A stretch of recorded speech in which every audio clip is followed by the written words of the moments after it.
Man, the wind may be just too intense to just completely ruin this live stream. I was just developing an idea over the past 3 days that everybody has their genre.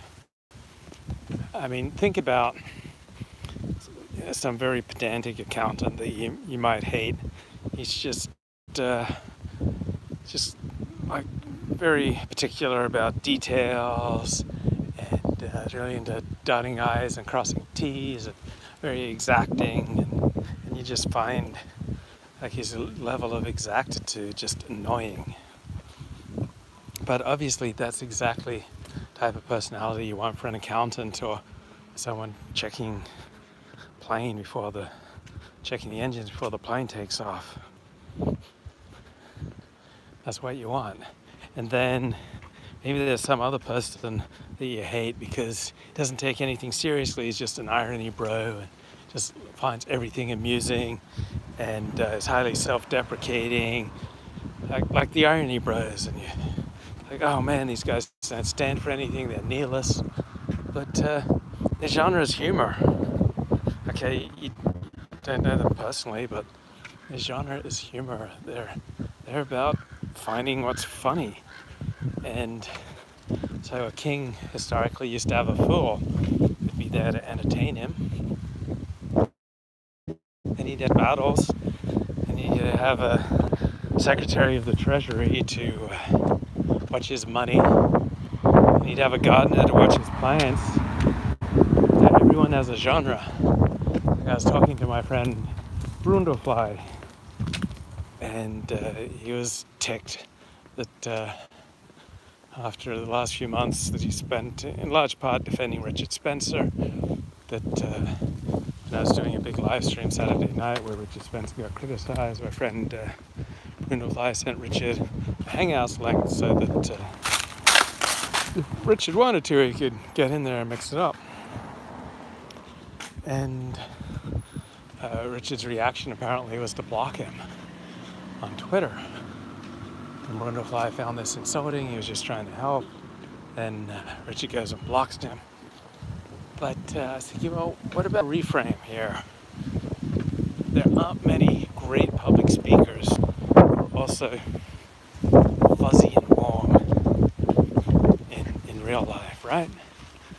Like usually the charismatic, mesmerizing public speaker is just a cold fish in daily life.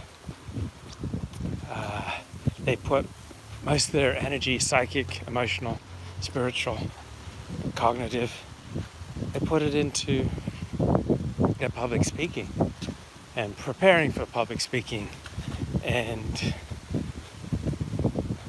they don't have much left to give. So Richard is a mesmerizing public speaker. So he puts so much energy, so much effort, so much emotion, so much of himself into his work that when he's done, he's probably drained and he's probably not really in a mood for criticism or defending himself, or like he probably feels, I give so much for this movement, I got nothing left, and people who are detractors, they're just nihilists, they're just irony bros, man, I don't need them. So Richard Spencer's of the world have their genre. Like I found that every charismatic rabbi that I wanted to follow, every charismatic rabbi that I wanted to devote myself to, they were running some kind of scam. Not always like a literal financial swindle, but they were just seizing on some aspects of reality that they could preach about and deny other aspects of reality that were inconvenient for their mission. For example, if you're a rabbi who thinks the most important thing in the world is to teach people right and wrong, then obviously you're not going to be interested in findings that show that most of human behavior comes from their genes and their early imprinting. Right? That just kind of detracts from the importance of what you're trying to achieve. So a rabbi is not going to be incentivized to really come to grips with the latest research on genetics. Or maybe the rabbi's got a great deal working for the Museum of Tolerance. So obviously such a rabbi is not going to be into your alt-right perspectives. He's got a cushy deal. Let's run, guys. Got a cushy deal. He's not going to risk it. And he's got a sweet job in the Shoah industry. I think, as George Orwell has said, you can never convince anyone of anything if their living depends upon not understanding what you're talking to them about. And then, let's say you meet a rabbi and he's charismatic and really understands you, and he's a great speaker. Okay, I'm thinking about one rabbi in particular who was all those qualities, just absolutely mesmerizing speaker about the inner life, about Judaism, about Kabbalah, Jewish mysticism. And I think this is the bathroom where George Michael was arrested for a lewd act. That's right. So I remember I was sitting next to this woman in synagogue week after week, listening to this mesmerizing rabbi. She just got really excited after one of his sermons and said, can't wait to tell him how much his words mean to me. And so I said to her, he doesn't care. He doesn't care really how much his words mean to you. I mean, he'd care if you were a major donor. He'd care if you became president of the synagogue. And she was thinking of becoming president. She was a professional, highly educated, very intelligent. She was thinking about working her way up to be president of the synagogue.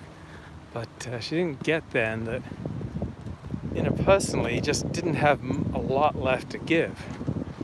He wasn't interpersonally just the warmest guy. That he was at his most charismatic when he was preaching, when he was teaching. And after that he was kind of drained and introverted. So an introverted, someone who loses energy after interacting with people, like usually after a phone call, like any kind of lengthy phone call, I am more drained than energized. So I think I may be tipped a little bit more towards the introverted than extroverted, but I know that when things are going well, I tend to be much more extroverted.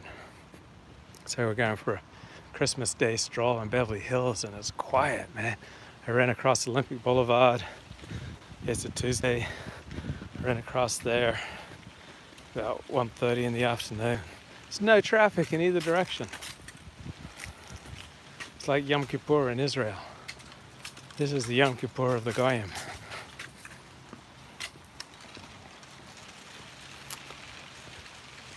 I remember I used to cover pro sports, and I became a big sports fan about 1977, and so about 8 years after I was a fan, I began covering the National Football League for Cahill Radio in Auburn, Sacramento. And out of all the professional athletes I interviewed, only one ever asked me for my name, right? You're a professional athlete. If you're looking for any kind of like personal recognition, when you're a small town radio news reporter from a professional athlete, you ain't gonna get it. Anyone who ever asked me my name was Steve Young. Politicians, by nature, just kind of extroverted and pressing the flesh and generally speaking trying to connect and win over people, but it's obviously highly superficial. So it's very rare that I've met a politician who's made a connection with me or an impression on me, because that's the genre that they're in, trying to position themselves to get the most votes. Oh, stand-up comics, right? Stand-up comics, you meet someone who's just hilarious up front. And But interpersonally, they don't want to be cracking jokes anymore. They're tired of that. And they don't want you to try to upstage their jokes. So the most charismatic, blinding, truth-telling comic interpersonally may be a whole different figure. They have problems with debting or under-earning or the sex and love addiction, and so you can bond over your shared participation in a 12-step program.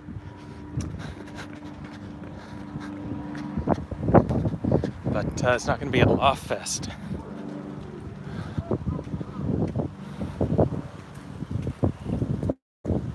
So I'm thinking that just by reframing and understanding what genre people are in, or what genre they're in at the moment, we can let go of most of our need to go, oh, that person's a big fat jerk.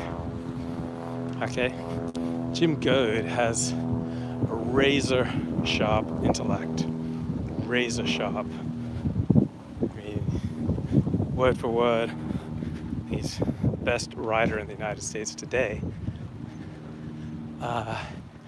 He's going to be someone who, if you take advantage of him, even if it's accidentally, or you try to use any kind of duplicitous reasoning, he's just going to spot it like that. He's going to call you out on it. He's going to confront you on it, and he might even tweet about you. And so recognize Jim Goad's genre. The man's a wordsmith, razor sharp intellect. He's not going to put up with any BS. And when he encounters it, he's going to call you out on it. And if he thinks you're a liar, he's going to say you're a liar.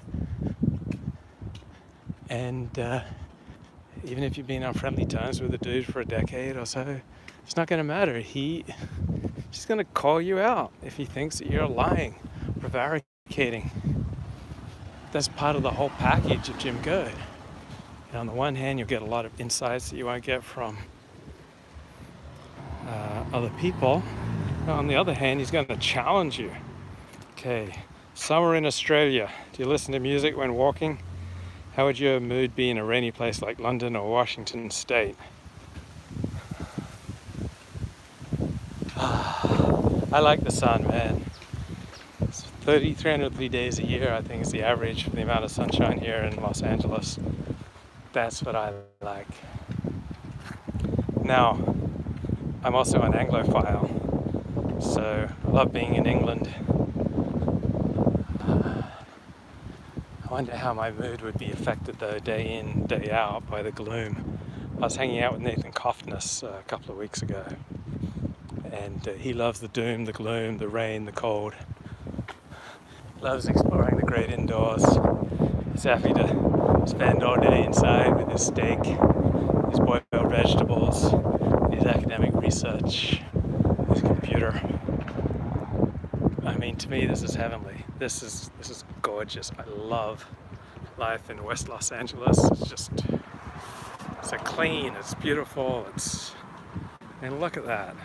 It's awesome. Coming up on Wilshire Boulevard. Okay, very busy. Wilshire Boulevard, I think it's about 25 miles from downtown to the beach. Wilshire Boulevard is probably the most famous boulevard in Los Angeles, most famous street in Los Angeles. And it's basically a marathon run from downtown Los Angeles, but see how just no traffic on the road.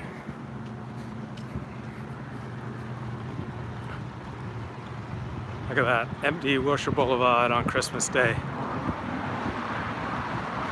And Air Supply and headphones. Come on guys, walking tour vlogs for 2019. I got my headphones in my back pocket, so when I run out of things to say. But hey guys, 11th annual Fiddler on the Roof sing-along. What do you say? You up for a Fiddler on the Roof sing-along? Okay. Whoa, we finally see some traffic in West LA. Wilshire Boulevard and Beverly Hills, guys.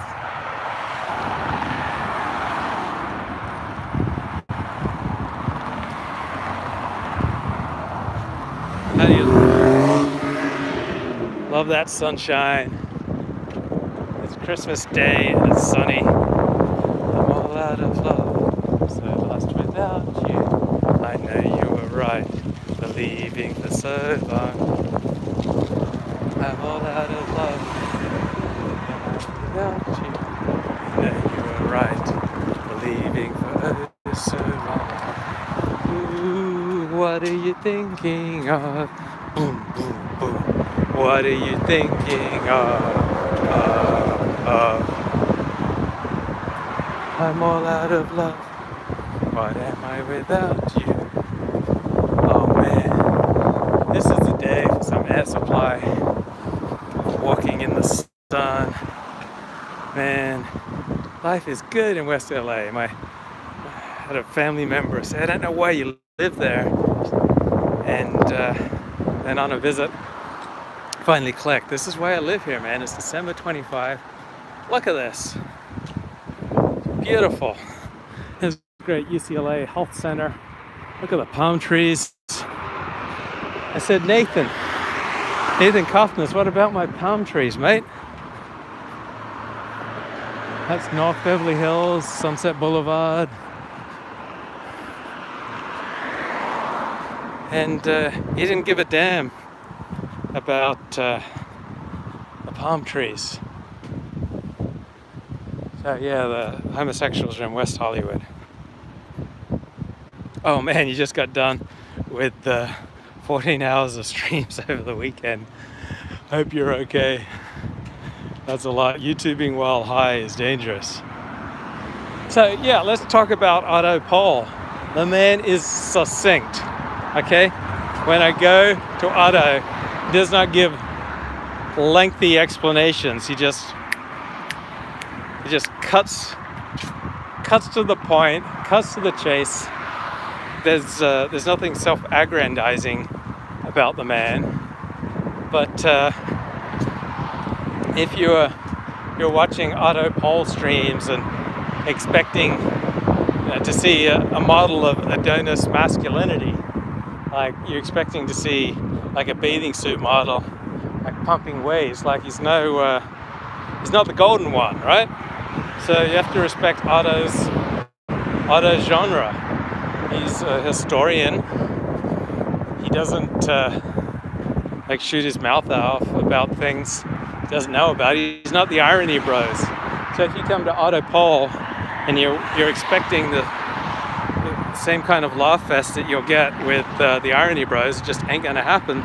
That's not Otto's genre. Kevin Michael Grace, my co-host, very strong personality. He goes on these epic digressions. He can talk Boxing Day at the MCG, Melbourne cricket gown, series tied 1-1. Come on, Ozzy, come on. Okay, so it's Boxing Day in Australia right now. It's the day after Christmas. So Kevin will go on these epic digressions. They'll last 10 minutes about 4 weeks in England, in London in 1976, and the electrical outlets and the appliances, and it's great stuff, right? But you wouldn't want two Kevin Graces on the same show. Like you don't want another personality type like Kevin Michael Grace on the same show, because you want Kevin to just go as long as he wants. So Kevin may not be the best fit for an Irony Bros type show. So I like this. I like this thinking. Everyone's in their genre. Like figure out their genre. One guy, he's just got a sharp eye for making money. He's just a sharp businessman. And he may be an Orthodox Jew, a sharp businessman, and have 8 kids, okay?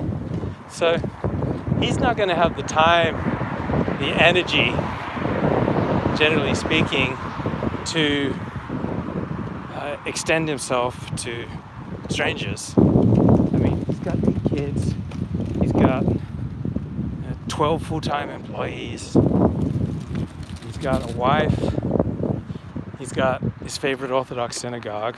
His kids are all going to different Orthodox Jewish day schools. He's got bills of $240,000 a year just for tuition. Okay, you're a stranger at shul and you want to strike him up in conversation. He may not have a lot for you. Okay, depending on the day, but he's a guy with a lot of responsibilities, and so if you look to think this is going to be your new, almost an accident there. Whenever I walk around, I see car accidents about to happen. So if you go to synagogue and expect that this guy's going to be your new best friend, come on guys, it's Christmas. There's the Christmas spirit out here on the roads. You know, it's just not going to happen. On the other hand, you go to synagogue and you meet someone who's just super friendly and invites you over for a Sabbath meal, and just super generous, and let's make it quick guys, let's run. And like, this may very well be a financial predator or a sexual predator, or someone who, there are reasons that he doesn't have a life, so he's just kind of latching on to your energy. So like someone like me has a personality. In New York, to learn this quickly, New York is not rural, they're impatient, they don't suffer fools gladly, right? So I'm from Australia and California, where we're much nicer, but New Yorkers, of course, find us duplicitous. So I'm the personality type that's kind of vulnerable to cults. So I grew up in foster care, so any group that embraces me and say, yeah, look, we love you, like, part of me just wants to join right away. And so it kind of makes me a mark.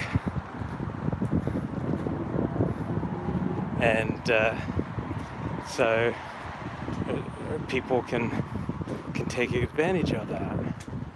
Like if you're just kind of flashing out neediness, generally speaking, healthy people are going to avoid you. And a lot of my life, I just kind of have emitted that emotional neediness. And so healthy people just like instinctively would shy away. And it wasn't because they were bad people. It's just that they didn't want to tap into that level of personal dysfunction. So I'm thinking about another friend of mine. He wrote an R-rated movie. And he essentially launched his career by writing an R-rated movie. And this is a religious man. The movie is absolutely nothing like what he stands for. But he wrote an R-rated movie, and he paid for his home that way. He launched his career in Hollywood that way. He got to make movies that he believed in and wanted to make that way. He put his kids through school, through college that way. Okay, so kind of compromised on his religious ideals, wrote an R-rated movie, cashed it in, bought a home, established himself in a career. So he lowered himself to one genre, and then launched an honorable career from it. So if you just looked at this movie, you'd think, oh man, this guy, what kind of pervert would make a movie like this?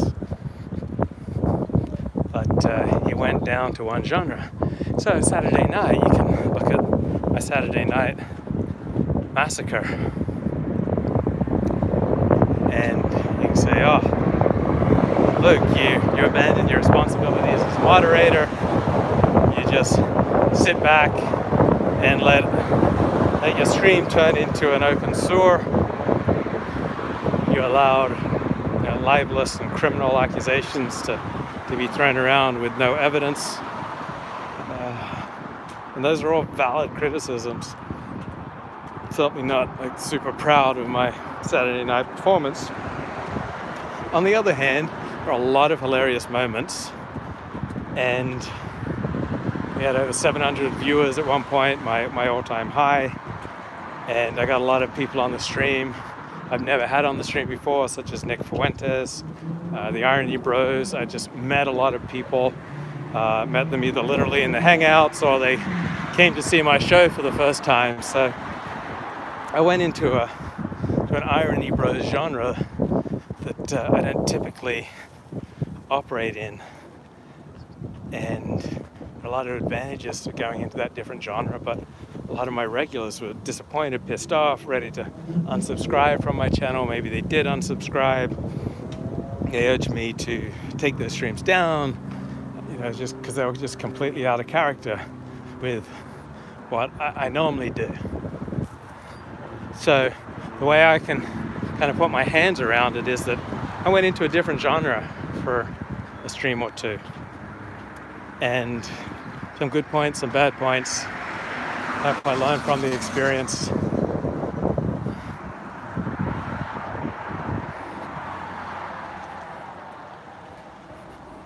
It's like, okay, I'm glad you enjoyed the Saturday night show. Yeah, a lot of people were ticked at me, annoyed, disappointed, felt let down, but I mean, a lot of funny moments. Wasn't a high IQ stream there for a couple of hours. It was just a laugh fest.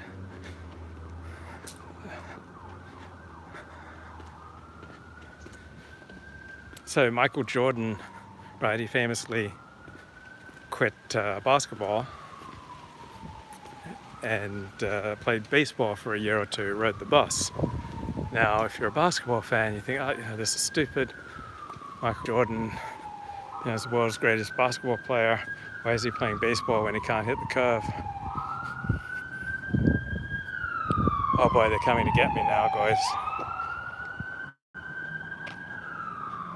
On the other hand, maybe Michael Jordan just needed a break to do something different.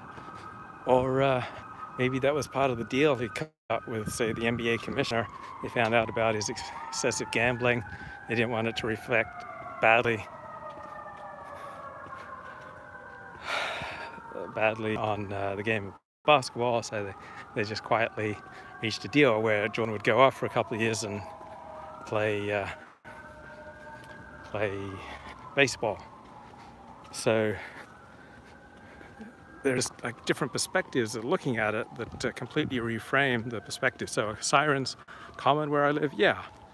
So Beverly Hills, there are sirens, not because there's a large amount of crime in Beverly Hills, but there are a large amount of people.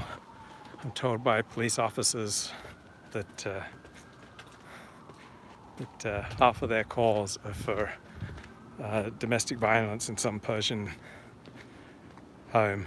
Those are half of their calls in Beverly Hills.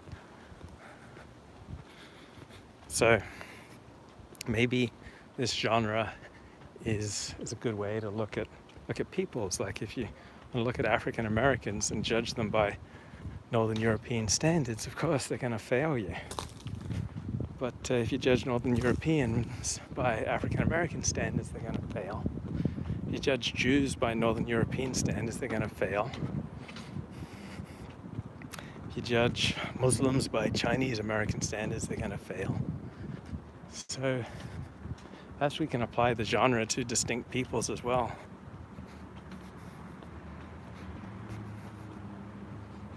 So yeah, Jim was annoyed. He felt ganged up on. Jim Goad felt ganged up on that I allowed a 5-on-1 show and didn't allow his co-host on.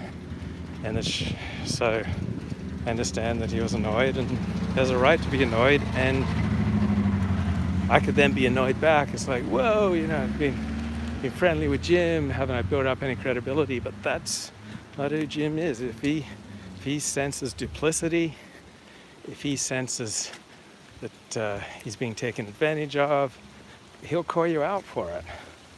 And that's just part of the complete package of having Jim Goad in your life. He will challenge you. He will call you out on BS. He will tell you if he thinks you're lying.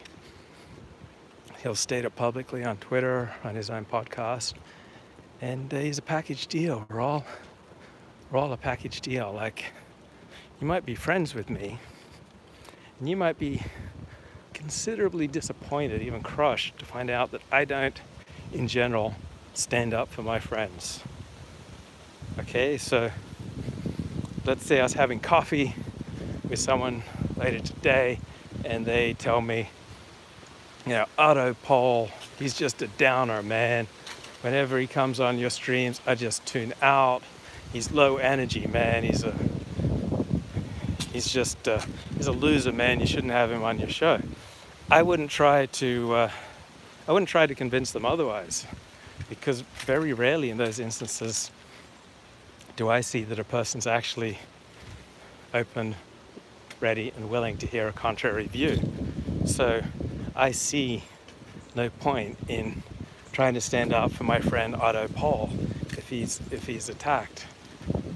Let's say I'm doing a live stream and someone comes on and says Otto Pol's essay on German ethnic cleansing in the Soviet Union after World War II is incorrect in these 4 areas, citing sources I've never heard of. I got nothing to say. I don't have any expertise on the ethnic cleansing of Germany and Soviet Union in World War II. I'm not even going to bother by saying, well, everything I know about Otto Pol is that he's a stand-up guy and a serious scholar, and all my interactions with him, it's a guy who's interested in truth, he's fair-minded. Sometimes I'll say that, but generally I just let people go. So, let's say you're my friend, and a female friend of mine comes to me and says, that Isaiah guy in your chat, he took advantage of me last night. I was drunk. He took me home. I wasn't really consenting to what was going on, and he's just a predator, man. And you should have nothing to do with him. It's like, I only know Isaiah from my live streams. Okay, I'm not going to mount some vigorous defense of Isaiah and the respect that he has for women, and I just wouldn't bother. So I guess a lot of friends find that disappointing. I know for myself that obviously I'm a figure of some disrepute, and often friends of mine will be in a social circle, and like everyone in the circle will be trashing me. And I remember I had a girlfriend who had this experience. She was at a Shabbat lunch, and the host of the lunch, a rabbi, said, this is a great religious community, but there are people you need to watch out for, like Luke Ford. And my girlfriend said, well, he's my boyfriend, he's all right, but he's too vain to take his lithium. He just really needs to take his lithium, but he doesn't like how his lithium puts on the weight. So he doesn't take his lithium, and then he has these mood swings, and he makes some bad decisions on his blog. So that was her response. And the rabbi is someone I'd written about obliquely on my blog. I hadn't named him. Just mentioned that a lot of his female students at the high school that he taught at didn't appreciate him, felt that he was coming on to them, like inviting them over for Shabbat dinners when his wife was gone, and kind of making sexual solicitations. So I put that on my blog. The rabbi read it, recognized it, came over and thanked me on Yom Kippur that I didn't name him, but of course he knows to burn about it for years and years and years and years and years and years and years. At least at the time I had my girlfriend there to defend me, saying that I was bipolar and I was too vain to take my lithium, and so I'd get these erratic emotions and make bad decisions.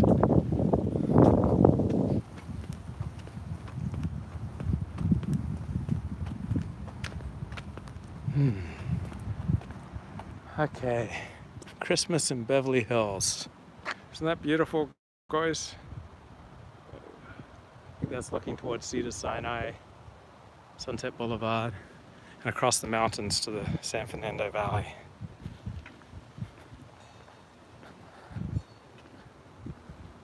So, let's see. This really verbally aggressive Jewish lawyer. And you just think the guy's an a-hole, and he's very pedantic, and if anything's wrong, he yells at you. And if you're ever incorrect about anything, he corrects you. He's very eager to let you know that he's smarter than you. And he's always like, everything's like a battle. You know, everything is like he's challenging you. Okay, the guy is like highly unpleasant to be around, but he may be an A+ lawyer, right? Maybe he may really deliver for his clients, but he has a personality type that makes for a good litigator, makes for a good lawyer, but just very unpleasant to be around. So you just kind of recognize him for his genre. You may find him toxic, but you can appreciate things that he's good at, and then you can kind of let go of the resentment. Just kind of thinking, running through in my head, people I know who have very serious detractors. Just thinking out loud about, wow, we reframe these perspectives. Okay, guys, hold on. Maybe we can let go of the resentment and the rage. Okay, let's see what's going on in the chat.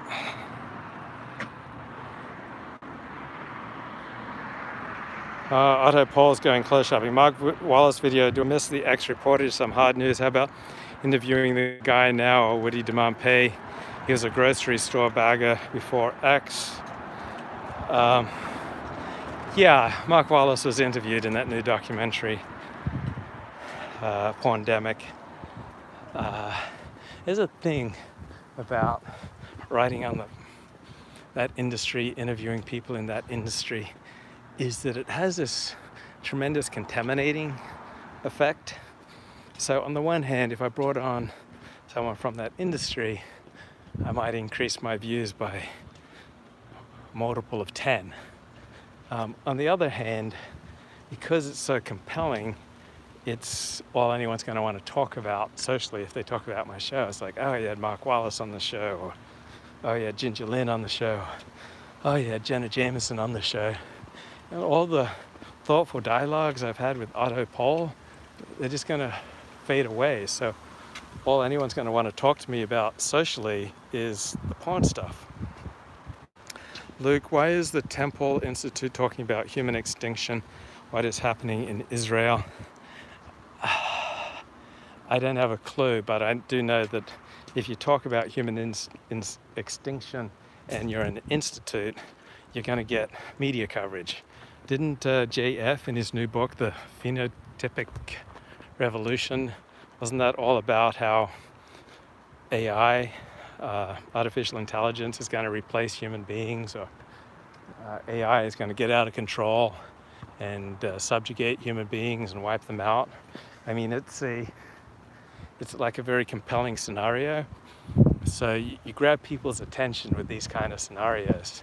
So I think that's, I'm not doubting that JF really believes it, but he's also got a hook that will grab people's attention. And I think that's perhaps the same thing going on with that institute you mentioned in Israel. You know, institutes need funding, they need ways of capturing attention, and they need to capture attention to capture donations. And it has kind of a science fiction feel to it. And so people jump on it because it's a popular. Okay, what's going on here in the chat? Yuval Harari's book, yeah.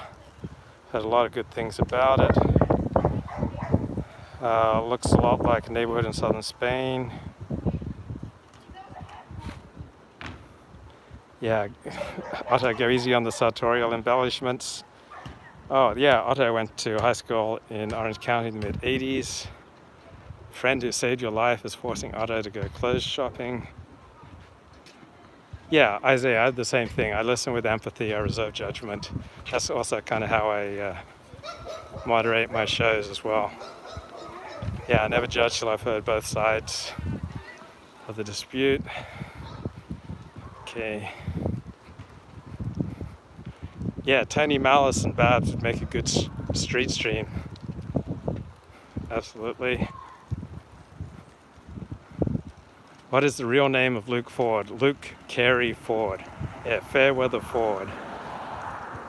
Okay, so who do you guys think is going to win the national championship in NCAA football? I guess Alabama, right? Okay, what else is going on in the stream?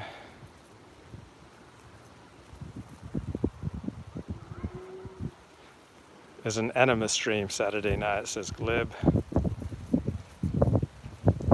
Press 1 if you don't judge Luke. Hey, Dr. Wu. Whoa. Thank you for spending your Christmas day with me.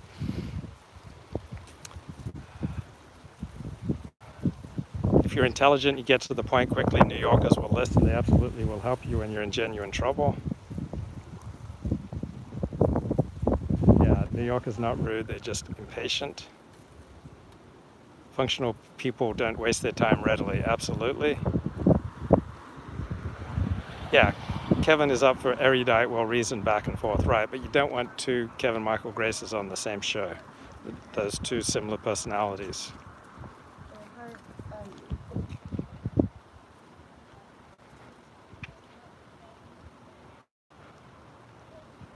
Okay. Whoops. Oh boy, what did I do? Okay, here we are. Okay, the ex-industry forgave Wallop for a bit, at least. 2003 came back. Okay, that's okay. But let's see what I'm missing.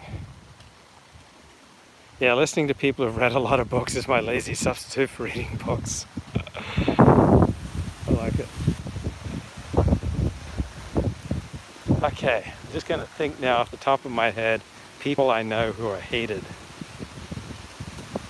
And what are ways of reframing. Okay, so you've got the codependent Latina secretary, who's just really nice, really helpful. But I can't think of anyone who hates her. Oh yeah, there may be like the old guy in the office who doesn't like her putting on lipstick while she's at her desk, like putting on makeup while she's at her desk, and that just like sends him into a rage for some reason. But I don't really have a good reframe on that. So, okay, what about with live streams? Okay.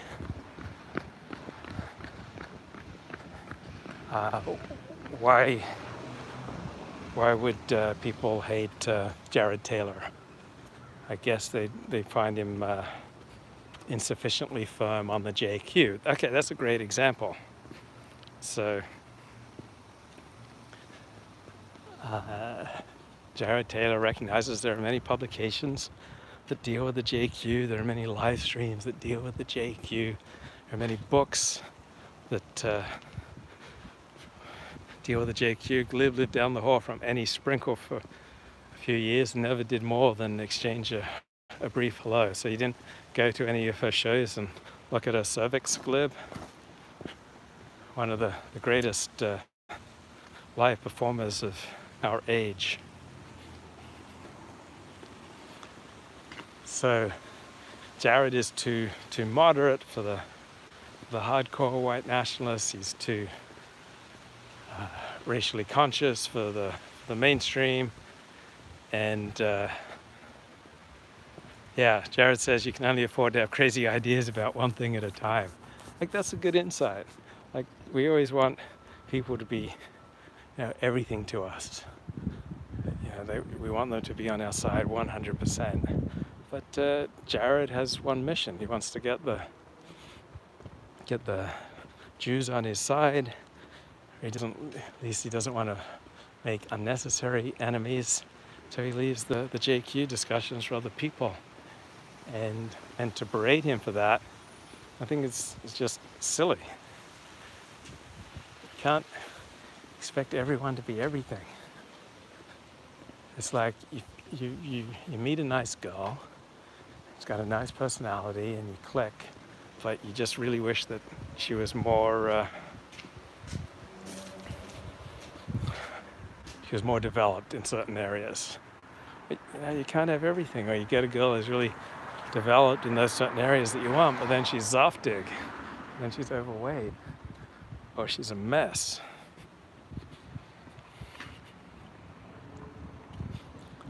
So the women I date kind of fall into two categories.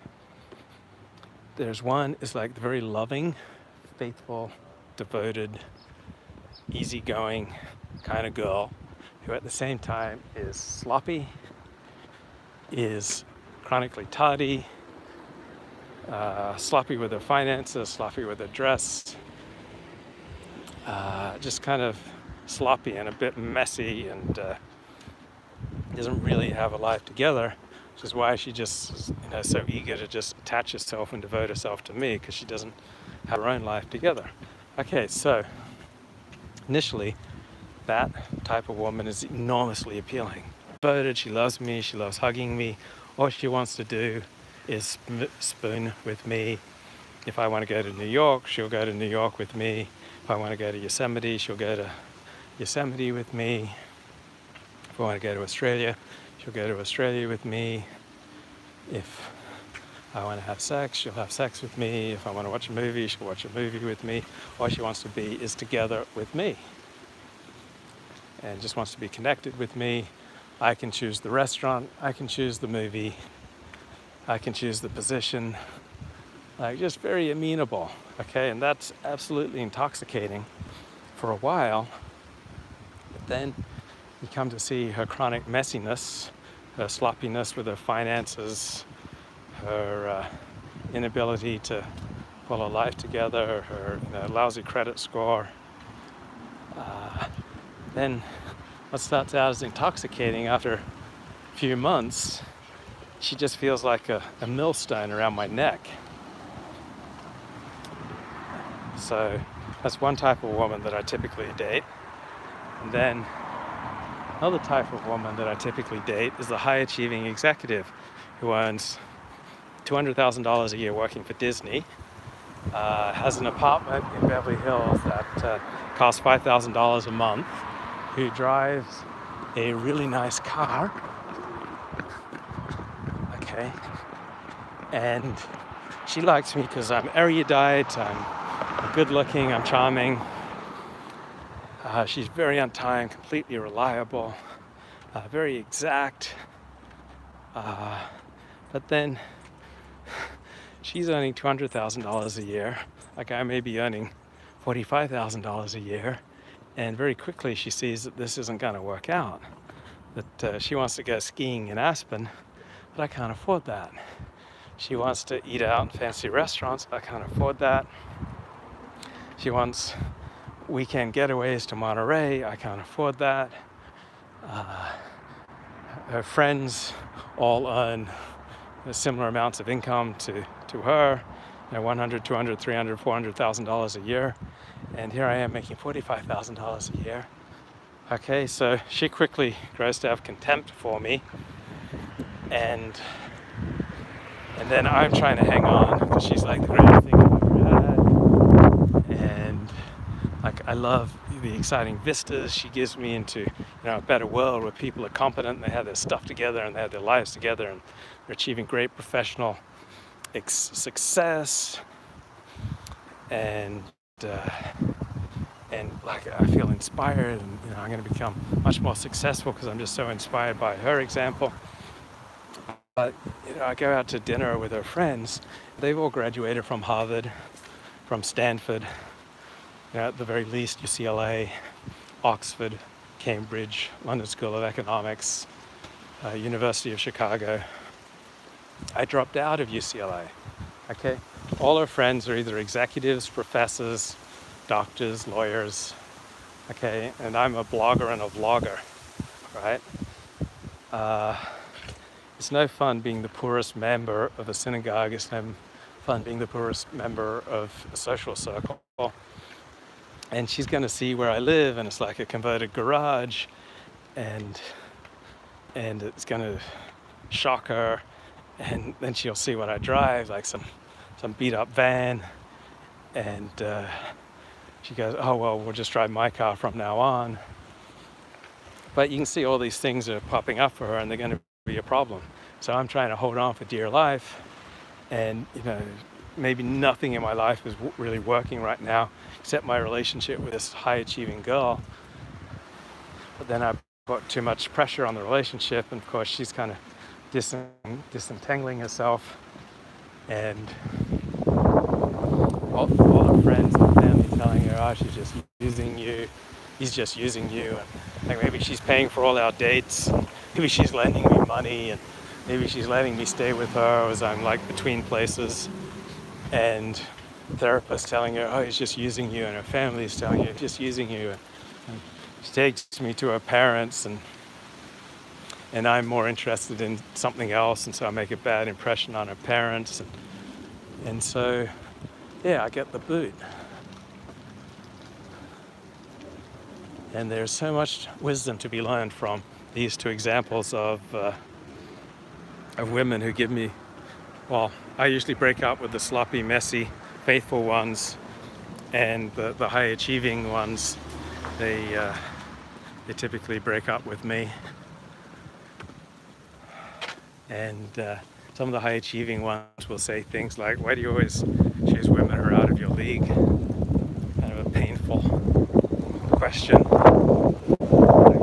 Why do you choose women that you'll never be able to keep?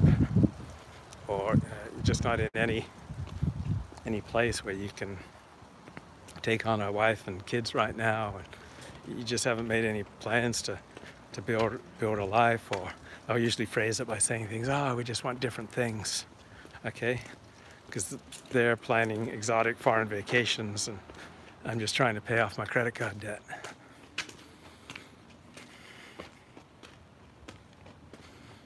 Or another thing they'll often say is, you often say things that are really inappropriate. Get that a lot from women. You often say things that are really inappropriate. Or, you know, I was so excited that you were coming on this trip, and then I was telling the organizers, and as soon as I mentioned your name, they were just like, oh, why does he have to come along? But once you came along on the trip, they got to know you, they really liked you, but still you often say things that are really inappropriate. I get that a lot. And then we're at Jerry's Deli, it's 1 a.m. I just gotten the lecture about how I say things that are very inappropriate. And then there's Ron Jeremy calling my name. Luke, come over here. I was just at this rap concert, and this rap artist asked me to come up on stage, and here I am, I'm in the latest Time magazine, and my date's just kind of standing there waiting for me to introduce her to Ron Jeremy, and I'm like, no, I don't want to introduce my date to Ron Jeremy. And when she asked me why I didn't, I said, well, he's kind of a sleazy Hollywood type. Secular Jewess in her 30s who was gravitating to orthodoxy. Okay, what's the message there? That's the best prospect for you, Luke. Yeah. Luke's girlfriend's a hot young guy. Yeah. Luke has an unusual looking left earlobe, chubby cheeks. Seems to be smiling much of the time. Is this a MAGA mindset? Okay. So there are my ears. Whoops. So I remember I had one friend who had teased me for having really tiny ears. Good talk, guys.